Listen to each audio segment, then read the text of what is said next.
معلش صورت ديكلازو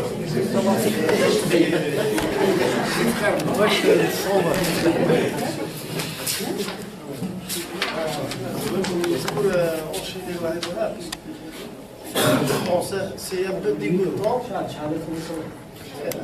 C'est un peu dégoûtant toujours qu'on vise l'islamisme vers la violence conjugale, fanarite, etc. Puisque la vraie violence, à ce qu'il paraît, est faite par rapport à l'homme. Enfin, l'homme, que ce soit Dariaz, n'importe l'homme, pourquoi par rapport aux femmes, on ne parle pas de la violence, par exemple, qu'on paye une femme pour qu'elle soit dans une liste électorale. On n'a jamais dénoncé au Pénal. Enfin, j'ai pas vu. Pourquoi est-ce qu'on n'a pas dénoncé la violence faite aux femmes par rapport à son quota les assemblées, par exemple? Sinon, le problème de l'islamisme, les religions, c'est pas l'islam qui a réprimé, enfin, on est entre guillemets, il n'a pas réprimé, il a libéré la femme. Parce que les autres religions, c'est des conditions de santé qui sont très très. Voilà, c'est à peu près ça. C'est une question en même temps. À qui on l'a posé. Oui, c'est ça. Enfin,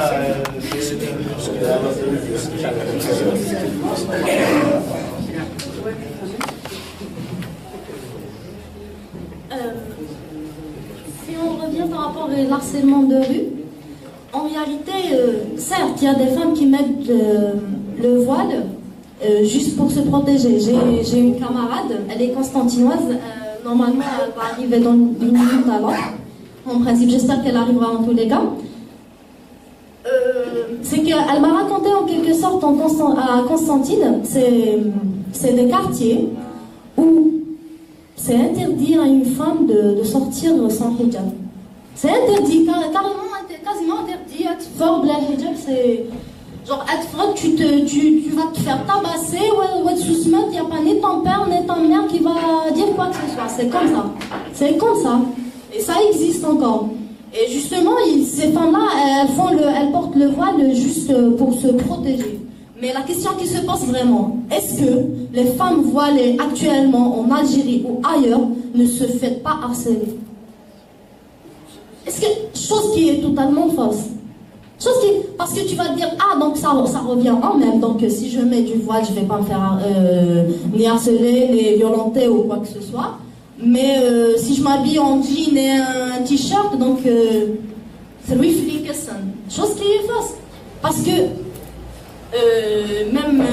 même ailleurs, en France ou je sais pas, dans d'autres pays non musulmans, le harcèlement de rue, ça existe. Les violences, ça existe.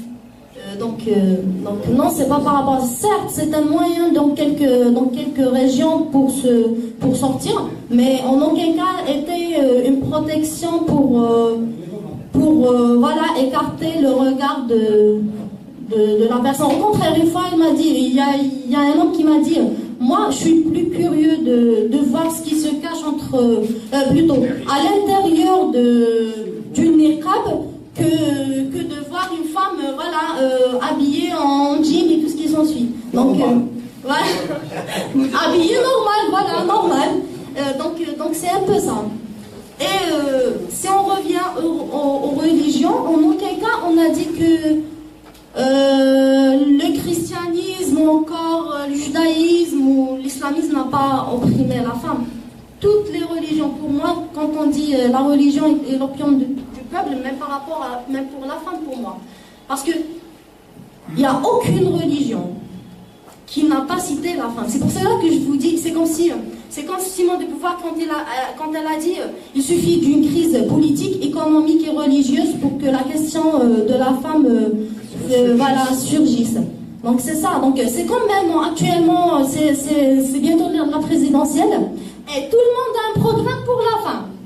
à tout le monde, par rapport à les gars, et du coup, d'un certain moment, tu vas dire, ah, mais tout le monde est féministe, on fait du compte, il n'y a jamais eu d'oppression, c'est tout le monde qui est cool, quoi. On est nickel. Mais chose qui est fausse, quelqu'un qui, quand on regarde un programme, moi, il m'a choqué, en disant, voilà, il encourage la polygamie, et tout en disant, voilà, donc il y aura une prime pour l'époux, et il y aura même une retraite pour la femme. Et un salaire, moi-même je vais l'accepter, loin de la polygamie, j'aurai un salaire et une retraite, qu'est-ce que je vais rajouter? Donc c'est ça c'est un instrument déjà pour pousser à la polygamie. C'est des instruments qui utilisent justement pour... comment dire, je besoin les voix des femmes, chose qui est vraiment rétrograde pour moi. Et si on revient au parrainage, c'est vrai, il y a des femmes qui sont payées par des listes, et d'ailleurs, actuellement, ce qui se passe, donc l'APN, quand on demande à une femme, députée, on lui pose une question par rapport, une question n'importe, par rapport à la situation algérienne, je sais pas, l'économie algérienne, et elle connaît que dalle. Elle connaît même pas le programme de la liste, de sa propre liste électorale, et ça se comprend quelque part. Un député, pour encore un représentant d'une liste, il va ramener seulement je sais pas, sa cousine, sa sœur, peut-être la sœur de son épouse et tout ce qui s'ensuit juste pour remplir la liste. Chose qui est, en quelque sorte, pour moi, c'est du pur populisme. Mais aussi, faut comprendre par rapport au parrainage, quand on dit, oui, c'est vrai, s'il n'y a pas 50-50, il faut comprendre d'ailleurs, vu la situation de la femme algérienne, on ne peut pas avoir 50-50. Du coup, il n'y aura aucune liste électorale qui se fera. Le fait déjà qu'ils ont laissé la femme donc rentrer dans le secteur, dans la politique déjà tout court, c'est vraiment énorme. Déjà de voir une femme s'exprimer, peu importe sa couleur, c'est déjà énorme. Et je vais le dire, peut-être ça fait peur, pour moi ça me fait peur en tous les cas. Il faut savoir que tous les partis islamistes, ils ont beaucoup plus de femmes que les partis qui se disent progressistes. Il faut savoir ça. Ils sont plus organisés que nous. Et ils sont plus... ils ont un discours qui maintiennent jusqu'au bout. Chose que j'ai vue, j'étais résidente à la résidence de 17. Et juste minuit passe, il y a des tracts qu'on recevait d'un tour à quelqu'un. Par rapport au port du voile, par rapport à la façon comment se comporter et tout, des conférences sans cesse et tout ce qui s'ensuit. Et si on